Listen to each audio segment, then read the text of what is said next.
Nós já falamos que a nossa metodologia ela se origina de três grandes ramos. São os gráficos, as operações fundamentais e os números. Então nós vamos aqui trabalhando dentro das técnicas de raciocínio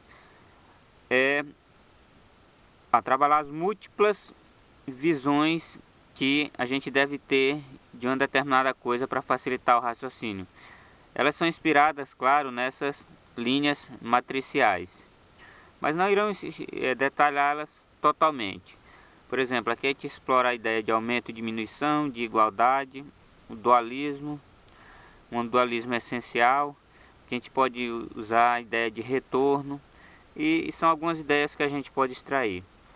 Então, por exemplo, um ponto de vista bem particular das operações fundamentais sobre os aumentos e diminuições. Soma, multiplicação e potenciação nós podemos trabalhar como aumento.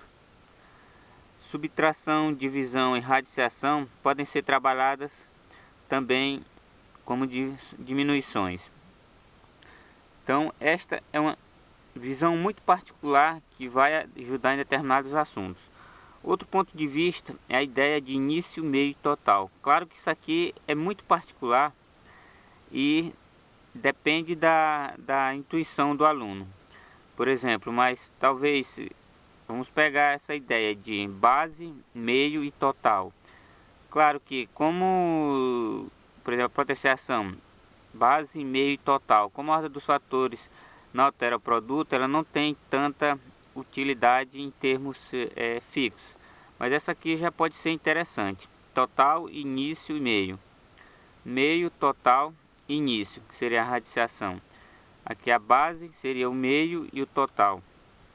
A divisão, um total, a base e o meio. Mas são visões muito particulares, muito que não, na verdade, significam verdades matemáticas, mas é interessante o aluno raciocinar, trabalhar as operações fundamentais em termos dessas ideias, início, meio e total.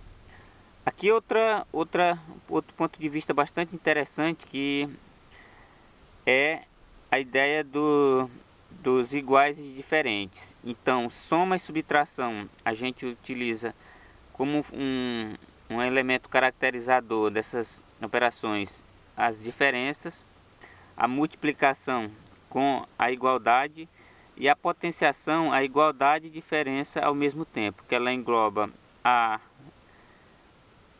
soma e subtração e a multiplicação e divisão. Então nós temos essas figuras representativas, ou seja, essa figura tem tamanhos diferentes, mas uma igualdade estrutural. Aqui a gente poderia utilizar como se fosse 5 vezes 2, 5, 5, ou então 2 vezes 5, 2 vezes 2 vezes 2 vezes 2 vezes 2, caráter de igualdade. Então esta é uma visão também bastante particular que ajuda no desenvolvimento do raciocínio. E aqui é outra forma, outro conceito visual de se entender a divisão. Nós temos aqui o 8, e aí você faz uma divisão por 2. Trabalhamos uma igualdade e fazemos aqui a partição do 2. Então 8 dividido por 2, ele vai cair em cima do 4. São visões bem interessantes que o aluno deve ter para aumentar o cabedal de raciocínio em relação às operações fundamentais. É importante ter pelo menos 5 conceitos sobre cada operação fundamental.